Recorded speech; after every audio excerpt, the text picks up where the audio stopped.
O segundo método, que eu gosto mais desse voltado para as garras, para os modelos de missão em si, é o gráfico de esforço versus benefício. O que é isso, Brisa? O esforço versus benefício ele verifica duas coisas. Ele verifica o quanto de desgaste você tem para executar aquilo e qual o benefício que você tem para executar aquilo. Então, normalmente, a gente vai buscar algo. A gente vai buscar algo que tem um alto benefício, mas que tem um baixo esforço, que é esse um aqui. Mas, por exemplo, pode ser que você também queira executar algo que tenha um alto benefício, mas que tenha um alto esforço. As coisas que você não quer é algo que tenha, por exemplo, um baixo esforço, um baixo benefício e um alto esforço. Então não vale a pena.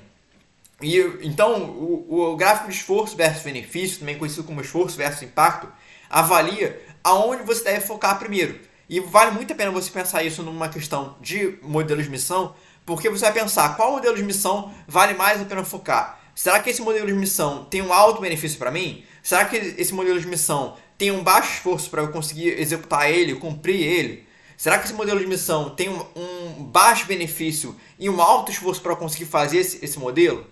Então, esse gráfico de esforço versus benefício ajuda você a setorizar quais missões você tem que priorizar e quais missões você não deve priorizar. A questão de prioridade não quer dizer que você não deve fazer, é sim que você deve priorizar uns ao invés dos outros. Então, principalmente em equipes iniciantes normalmente eles não conseguem ter tempo de executar todas as missões. Então você tem que saber focar em algumas missões que vão trazer mais benefícios para você, tanto no seu robô quanto também na sua pontuação, como também não focar tanto nas missões que não vão trazer um benefício para você. Então esse ponto é importante que você tenha em mente.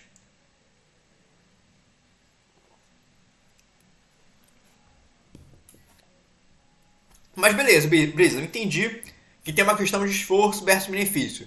Mas como é que eu avalio qual missão vai me trazer mais benefício e qual missão vai me trazer menos esforço? Como é que eu sei isso? E aí é o método que eu utilizo. O método que eu utilizo são 4 princípios principais, que é distância, pontuação, dificuldade e método de missão. Então, esses 4 conjuntos vão me determinar se eu devo priorizar aquela missão ou não. E aí entra, por exemplo, uma tabela. Essa tabela daqui. Como é que ela funciona? Eu coloco cada uma dessas numerações dos modelos de missão, como, por exemplo, distância, pontuação, dificuldade e método, para eu conseguir avaliar quais missões eu devo focar. Então a distância, o que é essa distância? É a distância do meu robô de fazer essa missão, da base até essa missão. Por exemplo, vamos pegar uma missão aqui. Vamos pegar essa da plataforma de petróleo. Essa missão da plataforma de petróleo, ela tá aqui. Aqui nesse ponto da mesa. Mas vamos supor que o meu robô está na base da direita. Se o meu robô está na base da direita, para eu andar tudo para chegar até aqui é muita distância. Então essa missão seria uma missão com uma distância muito alta. No caso dessa temporada agora, que tem 2 bases, distância fica meio relativo, porque depende de onde você está na base. Se você está na esquerda ou se está na direita. Por exemplo, se você quer fazer a missão, por exemplo, da televisão e você está na base da esquerda, você está muito longe. Então a distância ela é relativa nessa temporada porque você tem 2 bases. E aí você tem que pensar nisso. Olha, em qual base eu vou começar? Essa missão eu posso fazer na minha primeira saída? Ou eu não posso fazer na minha primeira saída? E aí vai pensando, olha, ela é distante ou perto? Então você tem que pensar em qual base você vai começar e qual é a distância que a sua missão tá de onde você vai iniciar o seu robô. Então esse é um ponto importante da questão da distância. O outro aspecto é a questão da pontuação. Então a pontuação também é muito importante. Por exemplo, se você tem 2 missões que estão muito próximas uma da outra, mas uma vale 10 pontos, te dá 10 pontos, e outra vale 30, qual missão que você deve focar? A missão que te dá 30 pontos ou uma missão que te dá 10? Se elas estão muito próximas uma da outra, vale a pena você focar na missão que tem 30 pontos, porque ela vai te dar mais pontuação. Outro detalhe importante é a questão da dificuldade.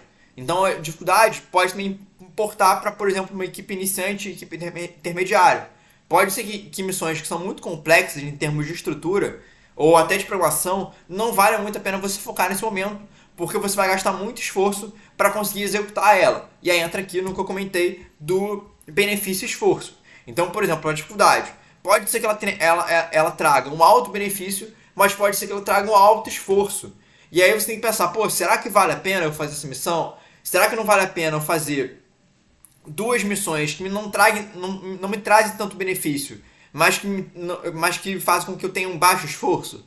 Será que não compensa? Será que não compensa, por exemplo, fazer duas missões que me dão 20 pontos, mas que eu não gasto muito esforço fazendo elas? Será que não vale a pena fazer essas duas missões ao invés de fazer uma missão que vai me trazer muito esforço, que eu vou gastar, por exemplo, muito recurso para conseguir executar ela? Então, esses pontos que você tem que pensar. E a outra detalhe é a questão do método. O que seria esse método? É se ela vai ser uma estrutura. Você vai ter que fazer uma garra que utiliza métodos passivos ou métodos ativos. Por exemplo, tem vezes que você não consegue fazer 3 garras, 3 missões com métodos ativos. Pode ser que uma missão precise de um método ativo 1, outra um método ativo 2 e a outra um método ativo 3. O que seriam esses métodos ativos? Seriam garras. Então, por exemplo, o seu robô normalmente de uma competição, você tem duas garras para vocês fazerem as suas missões. Para vocês fazerem garras, anexos, com motores. Então, se você tiver 3 missões que dependem de mecanismos diferentes, ativos, para executar elas, talvez você não possa colocar essas 3 missões juntas. Porque você não vai ter garra suficiente, anexo suficiente, para você conseguir executar ela. Mas pode ser que você consiga fazer uma missão que tenha 2 missões que tenham métodos ativos e outras 2 missões que tenham métodos passivos. Então, por isso que eu acrescentei essa questão de método. Porque não adianta você também escolher missões que vão te dar uma alta pontuação, que vão ter uma dificuldade muito baixa, mas que para você executar você precisa de mecanismos diferentes. E aí você tem 3 missões que tem mecanismos diferentes, e aí uma garra só você não vai conseguir fazer isso. Você vai ter que setorizar elas, separar elas, colocar 2 missões ativas em uma saída e outra missão em uma outra saída. Por isso que eu coloquei esse método para que você consiga pensar nesses pontos, tanto ativos quanto passivos.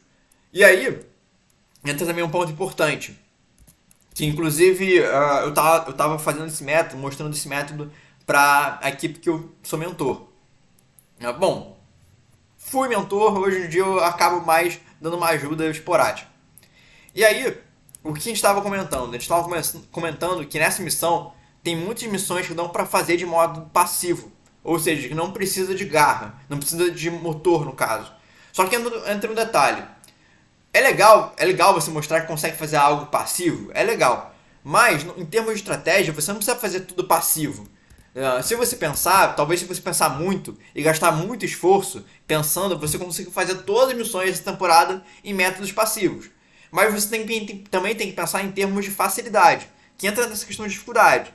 Será que essa missão vale a pena realmente eu utilizar um método passivo nela? Será que não é mais simples eu utilizar um método ativo para conseguir poupar tempo? E poupar tempo até mesmo de eu conseguir criar essa garra, criar esse anexo?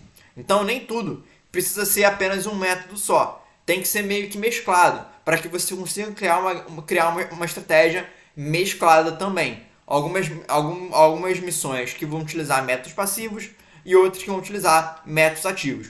Uma boa estratégia de missão, ela vai saber misturar muito bem isso. Saber misturar muito bem missões ativas e missões passivas. Então, uma estratégia vai setorizar muito bem isso, a questão de distância, pontuação, dificuldade e método, ok? E aí você tem que olhar cada uma das missões com calma. Para os meus alunos do universo da robótica, eu vou fazer um documento desse de tabela, que eu vou dizer a minha impressão sobre cada uma dessas missões de distância, pontuação, dificuldade e método.